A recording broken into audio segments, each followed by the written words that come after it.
Good morning. I am Abhishek Kumar Sharma. आज हम बात करेंगे कि जितनी भी अपनी इलेक्ट्रिकल मशीन्स होती हैं उनको हम दो भागों में बांटते हैं। पहला डीसी मशीन और दूसरा एसी मशीन। डीसी मशीन को दो भागों में बांटते हैं, डीसी मोटर और डीसी जनरेटर। एसी मशीन को एसी मोटर, एसी जनरेटर, और एसी मोटर इंडक्शन मोटर और सिंक्रोनस मोटर। अब इसके बाद फर्दर क्लासिफिकेशन।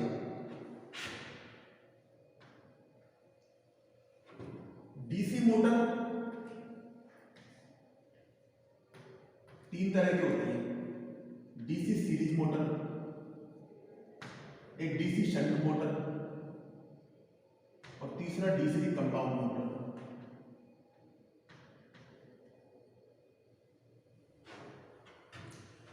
जो डीसी सीरीज मोटर होती है, इसको सीरीज मोटर इसलिए कहा जाता है क्योंकि इसमें आर्मेचर वाइंडिंग और फील्ड वाइंडिंग दोनों आपस में सीरीज में कनेक्ट होती हैं। शंट मोटर में दोनों पैरेलल में कनेक्ट होती हैं और कंपाउंड मोटर में सीरीज और पैरेलल कॉम्बिनेशन दोनों होते हैं।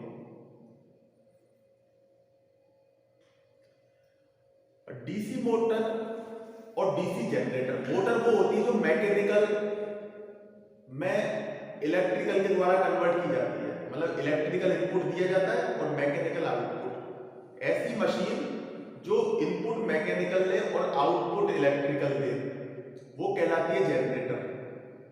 Motor input electrical, output mechanical, और generator input mechanical, output electrical. इनका कंसेप्ट है कि जब एक करंट कैरिंग कंडक्टर को किसी मैग्नेटिक फील्ड में ले जाते हैं और उसमें करंट फ्लो करवाते हैं तो उस पर टॉर्क लगता है और वो घूमने लगता है। ये कंसेप्ट तो है डीसी मोटर में। और अगर किसी करंट कैरिंग कंडक्टर को ले जाकर किसी मैग्नेटिक फील्ड में घुमा देते हैं और उसमें करंट फ्लो होती है तो ये कंसेप्ट है जनरेटर का।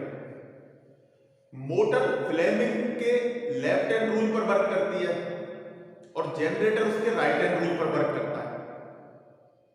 मोटर काम करती है कि Fleming left hand rule, first मतलब फील्ड, सी सेंटर मतलब करंट और टी थंब मतलब टॉर्क, और मोटर एंटी क्लॉकवाइज दिशा में घूमती है। जनरेटर फ्लेमिंग के राइट हैंड रूल पर वर्क करता है कि फर्स्ट मतलब फील्ड, सी सेंटर मतलब करंट, टी थंब मतलब टॉर्क, और जनरेटर क्लॉकवाइज घूमता है। अब मोटर जनरेटर को हम इस तरह से देख लेते हैं।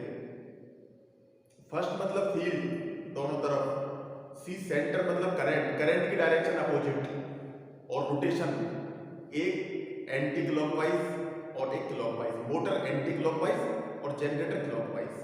तो मोटर जनरेटर इनके अंदर दो तरह की वाइंडिंग होती है।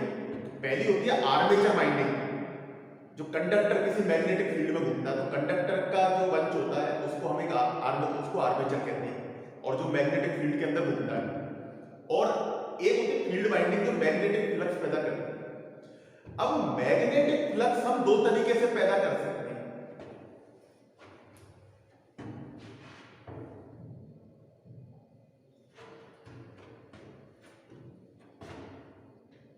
मैग्नेटिक फील्ड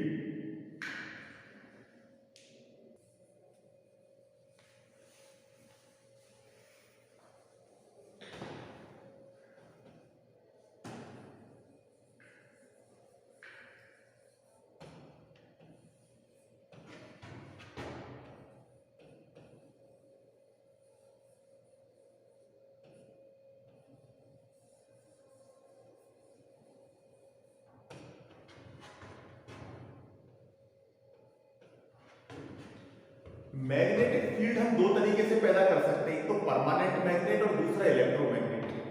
परमानेंट मैग्नेट का मैग्नेटिक फील्ड कभी भी हम वेरी नहीं कर सकते, उसको कम ज्यादा नहीं कर सकते, वो फिक्स होता है। और इलेक्ट्रोमैग्नेट का जो मैग्नेटिक फील्ड है उसको हम कम ज्यादा कर सकते हैं और उसको वेरी भी कर सकते हैं। इसको अपन इस तरीके से समझते हैं कि ये एक हमने कोर ली और उसके ऊपर बाइंडिंग लपेट दी। हम दो तरीके से पैदा कर सकते हैं, एक तो है परमानेंट मैग्नेट और दूसरा इलेक्ट्रोमैग्नेट।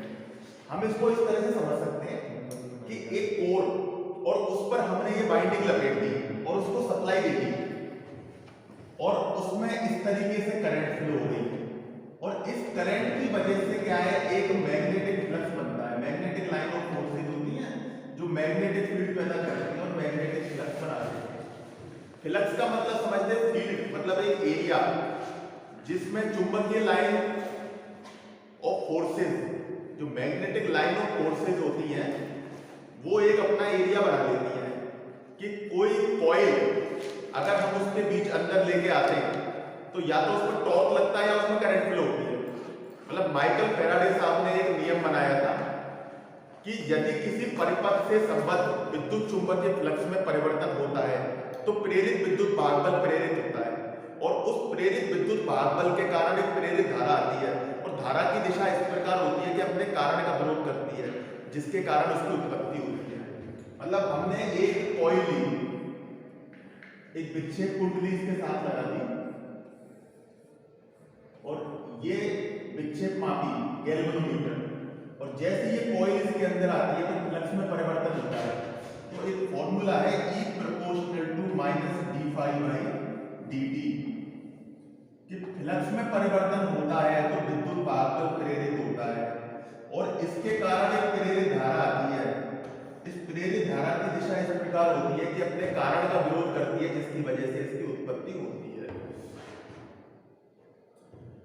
और ये जो माइनस जो साइन है ये शो करता है लेंज के नियम को कि धारा की दिशा अपने कारण का विरोध करती है जिसके कारण उसकी उत्पत्ति हो रही है। तो जिस कारण से वो पैदा हो रही है उसका विरोध करती है, उसके अपोजिट साइड में होती है। तो इस करंट की वजह से ये फ्लक्स बन रहा है, ये करंट इसमें फ्लो हुई जिसकी वजह से ये फ्लक्स पैदा हुआ। ये करंट इस कोर के अंदर फ्लक्स को पास कराने के लिए जिम्मेदार है। This current is responsible to pass flux in this core और ये इस कोर को मैग्नेटाइज करने के लिए रेस्पॉन्सिबल होती है। तो इस करंट को कहते हैं मैग्नेटाइजिंग करंट या एक्साइटिंग करंट। जिस करंट की वजह से फ्लक्स पैदा हो उसको मैग्नेटाइजिंग करंट कहते हैं, जो कोर को मैग्नेटाइज करती है। अगर इसमें ये कोर की बजाय ये मीडियम कुछ और होता, अगर ये कोर अगर प्रेजेंट नहीं होती और सिर्फ ये बाइंडिंग ही बाइंडिंग होती तो उस समय एयर कोर का मीडियम होती तो वो ट्रांसफॉर्मर वो कहलाता है एयर कोर, वो मीडियम कहलाता है एयर कोर और एयर के थ्रू उसमें फ्लक्स को पास मिलता। ये इसमें जो कोर है ये फ्लक्स को पास होने के लिए एक मीडियम पैदा कर रही है। अगर ये कोर नहीं होती तो एयर कोर का काम करती है। तो ये जो करंट है आई ये कहलाएगी मैग्नेटाइजिंग करंट, मैग्नेटाइजिंग करंट।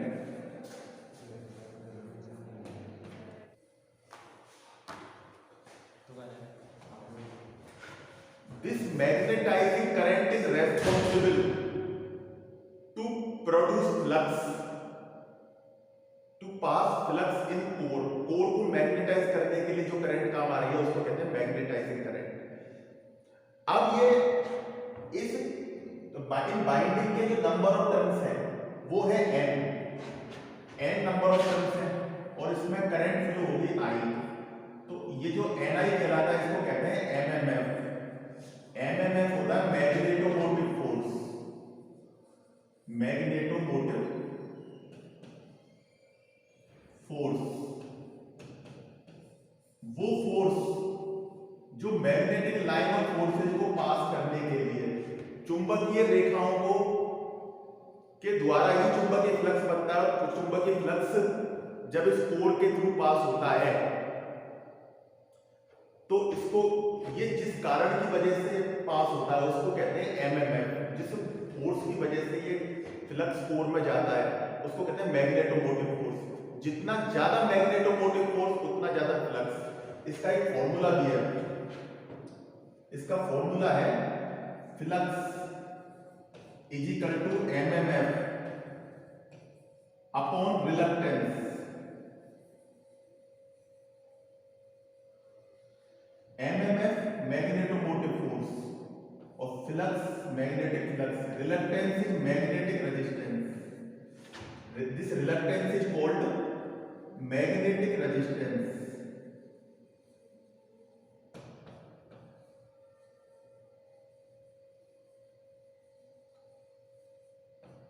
जैसे इलेक्ट्रिकल सर्किट में रेजिस्टेंस करंट को फ्लो होने का विरोध करता है, वैसे मैग्नेटिक सर्किट में कोर में फ्लक्स जाने का जो अपोज करता है वो रिलक्टेंस कहलाता है। Reluctance is magnetic resistance.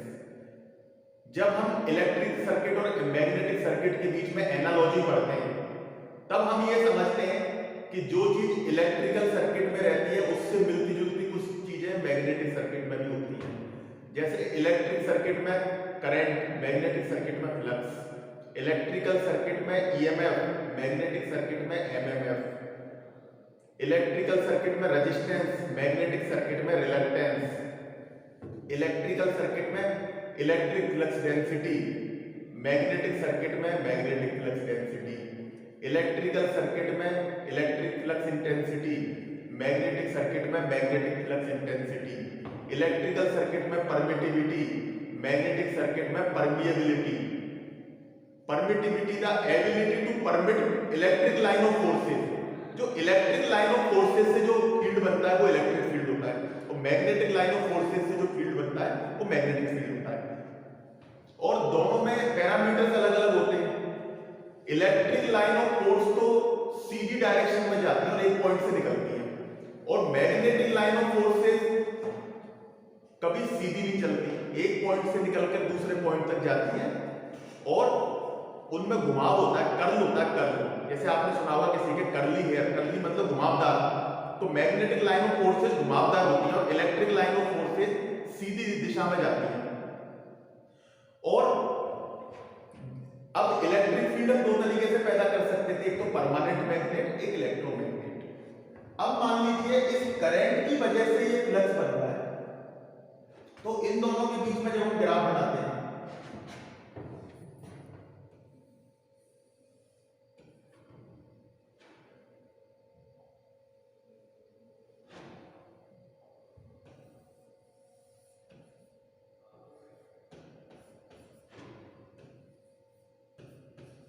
तो इसमें जितनी करंट होगी, करंट की वैल्यू जितनी बढ़ाएंगे उतना फ्लक्स बढ़ जाएगा, एक लिमिट तक बढ़ सकता है।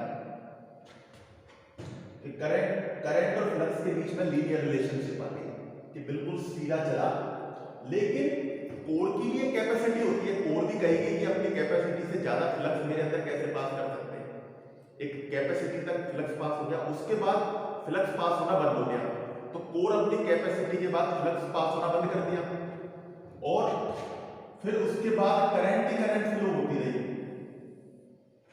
और फ्लक्स पास होना बंद हो गया। तो ये दो पार्ट हो गया लीनियर और ये नॉन लीनियर।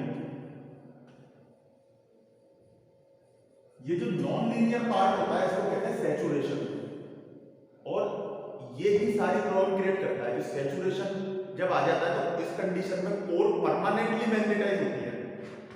तो ये रीजन तो है इलेक्ट्रोमैग्नेट वाला और ये है परमानेंट मैग्नेट वाला। इस रीजन में कोर परमानेंट मैग्नेट हो जाता है। तो परमानेंट मैग्नेट जो बनाते हैं हम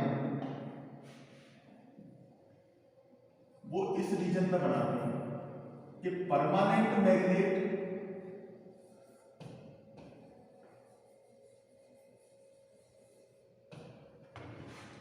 अब हमारे पास दो तरह के मैग्नेटिक मटेरियल होते हैं, एक तो सॉफ्ट मैग्नेटिक मटेरियल और दूसरा hard magnetic material. Soft magnetic material जिसकी परमिएबिलिटी बहुत अच्छी होती है। अब आप कहेंगे परमिएबिलिटी क्या होती है? परमिएबिलिटी वो एबिलिटी जिससे ज्यादा फ्लक्स कोर के अंदर पास हो और ज्यादा से ज्यादा कोर मैग्नेटाइज कंडीशन में रहे। और परमानेंट मैग्नेट वाली जो कंडीशन है वो सबसे लेट आई। मतलब soft magnetic material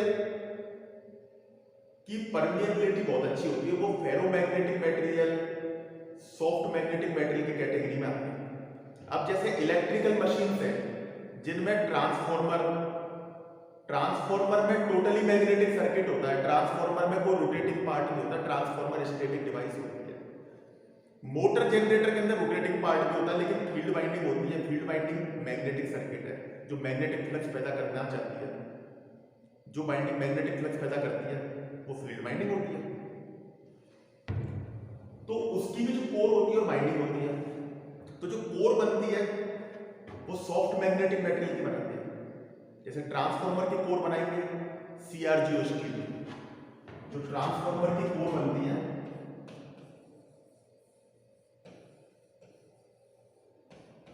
CRGO steel, CRGO silicon steel.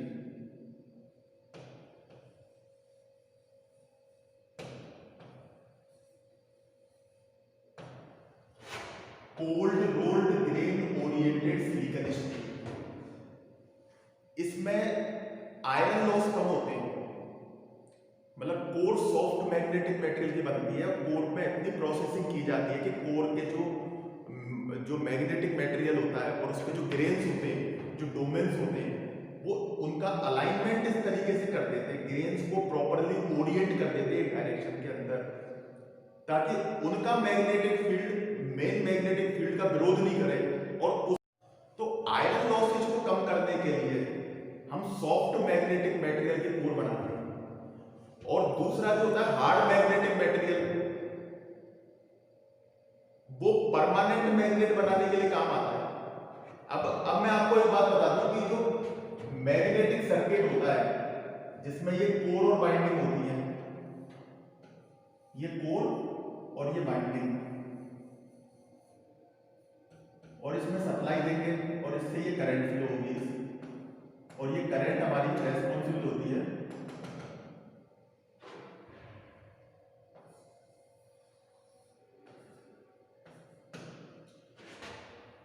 तो अब आप बताइए कि इसमें जो सप्लाई दी है वो हम कौन सी देंगे, AC सप्लाई या DC सप्लाई। अब एक कंसेप्ट जिसको आप बहुत अच्छे तरीके से याद रखिए कि आर्मेचर वाइंडिंग किसी भी मशीन की हमेशा AC से एनर्जाइज होती है, और फील्ड वाइंडिंग किसी भी मशीन की वो DC से एनर्जाइज होती है। अब फील्ड वाइंडिंग को DC सप्लाई क्यों देते हैं, AC सप्लाई क्यों नहीं देते? क्योंकि AC सप्लाई होती है अल्टरनेटिव, जो समय के साथ परिमाण और दिशा में परिवर्तित होती है, और DC सप्लाई होती है डायरेक्ट करंट। एक 230 वोल्ट DC और 230 वोल्ट AC, दोनों में सबसे ज्यादा डेंजरस कौन सी है? 230 वोल्ट DC। AC इसीलिए डेंजरस नहीं है क्योंकि इसमें पॉजिटिव नेगेटिव साइकिल होती है, जीरो से मैक्सिमम वैल्यू तक बढ़ती है, फिर मिनिमम वैल्यू तक जाती है, फिर नेगेटिव में भी जाती है। जबकि DC सप्लाई फिक्स होती है, constant.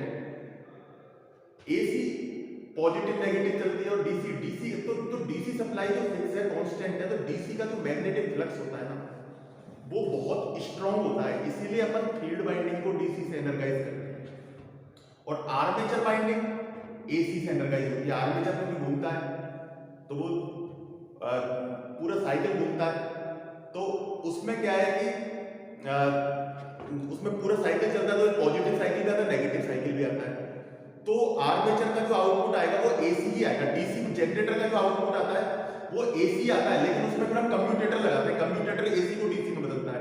Commutator just like a mechanical rectifier, और रेक्टिफायर का काम होता है AC को DC में बदलना।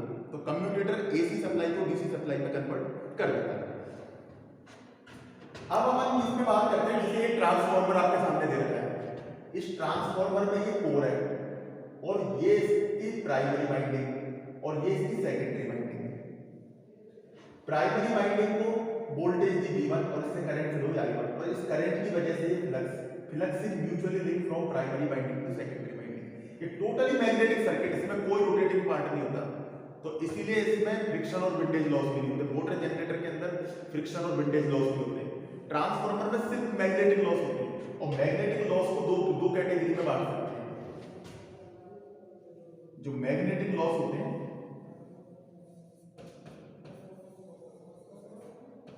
एक तो कॉपर लॉस और दूसरे आयरन लॉस।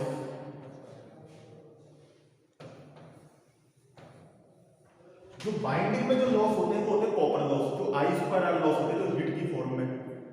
तो ये तो कॉपर लॉस हो गए बाइंडिंग के अंदर जो है, और कोर के अंदर जो लॉस होते हैं, लॉस का मतलब है कि कोर की एफिशिएंसी कम होना, कोर की कैपेसिटी कम होना, कोर गर्म हो जाती है, हीटेड अप हो जाती है और अगली बार उसमें जल्दी सैचुरेशन आता है। तो कोर के अंदर होता है कोर लॉस या आयरन लॉस, और आयरन लॉस को हम दो भागों में बांट देते हैं।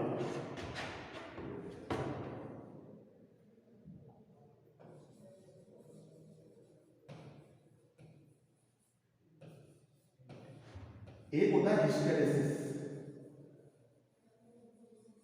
और दूसरा होता है एडी करंट।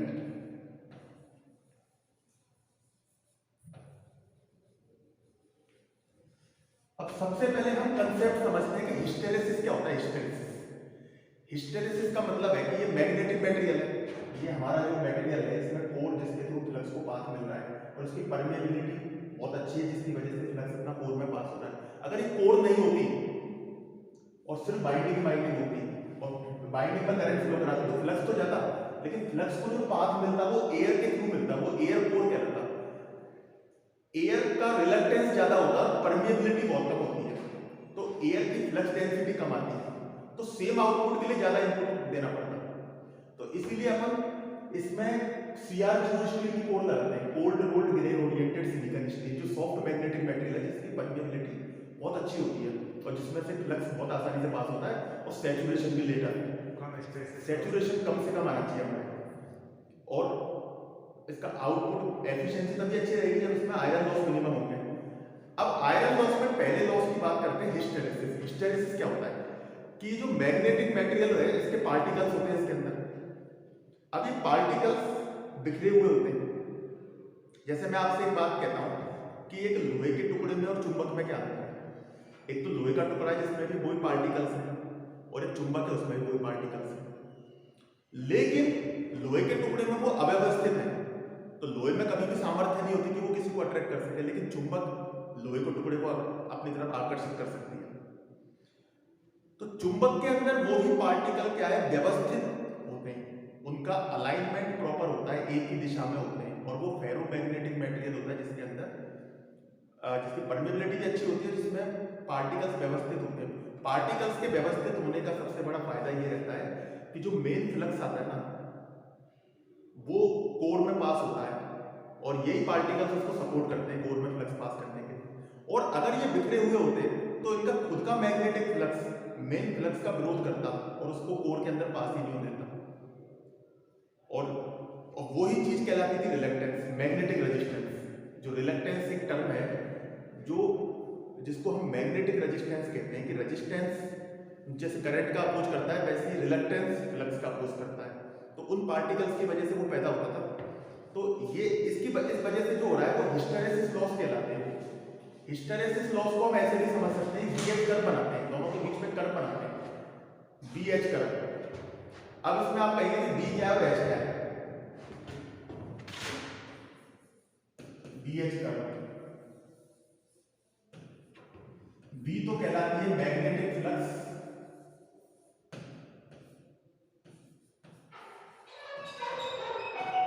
डेंसिटी,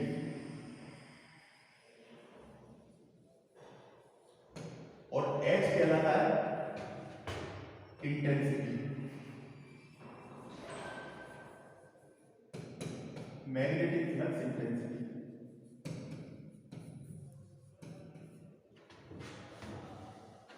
और इन दोनों में रिलेशन होता है B equal to mu H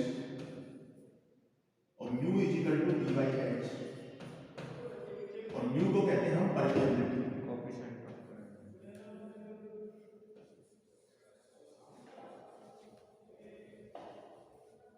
ability to permit magnetic line of force, permeability वो टर्म होती है कि ability to permit magnetic line of force, core में ज्यादा से ज्यादा फ्लक्स पास हो। अब ये डेंसिटी और इंटेंसिटी कैसे है, हम मैंने आपको बताया था कि ये कोर के ऊपर हमने बाइंडिंग लपेट दी और ये सप्लाई दे दी और इस करंट की वजह से ये फ्लक्स आया। अब फ्लक्स अपने इस एरिया में जाएगा तो flux per unit area equal to B, B मतलब मैग्नेटिक फ्लक्स डेंसिटी। डेंसिटी का मतलब होता है घनत्व। दो व्यक्ति हैं, एक के सिर पर बाल ज्यादा है, उसका चेहरा छोटा है, तो उस पर घनत्व ज्यादा है। और एक जिसका चेहरा बड़ा है लेकिन बाल कम है तो घनत्व कम है।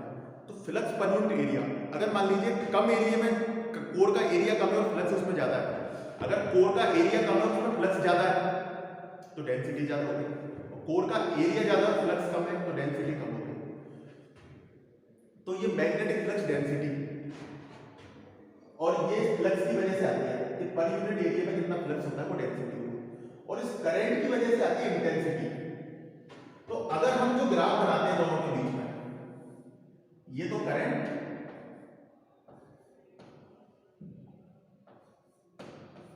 और ये फ्लक्स, इस करंट की वजह से तो आगे इंटेंसिटी और फ्लक्स की वजह से आगे डेंसिटी। इन दोनों के बीच में लीनियर रिलेशनशिप होती है कि पहले तो ये लीनियरली बनेंगे और फिर इसके बाद ये सैचुरेशन आता है, लेकिन नॉन लीनियर जो पार्ट होता है ना सैचुरेशन वाला, ये सैचुरेशन वाला जो पार्ट है यही परमानेंट मैग्नेट बनाने के लिए रेस्पॉन्सिबल होता है, और ये ही इसी की वजह से बाकी जो लॉसेज होते हैं और जो एफिशिएंसी कम होती है, iron loss, hysteresis loss, eddy current loss सब जो आते हैं, तो कोर में सैचुरेशन आ जाता है इनकी वजह से और कोर हीट हो जाती है, गर्म हो जाती है उसके बाद। तो हमें इन लॉसेज को कम करना है। दूसरा होता है एडी करंट लॉस। अब अपन बात करते हैं eddy current loss, hysteresis loss. तो आज हमने बात की मैग्नेटिक सर्किट के बारे में, और मैग्नेटिक सर्किट में भी हिस्टेरेसिस लॉस तो सबसे इंपॉर्टेंट लॉस होता है और जिसकी वजह से एफिशिएंसी कम हो जाती है। अगली क्लास में हम एडी करंट लॉस के बारे में और अदर मशीन्स के बारे में बात करेंगे।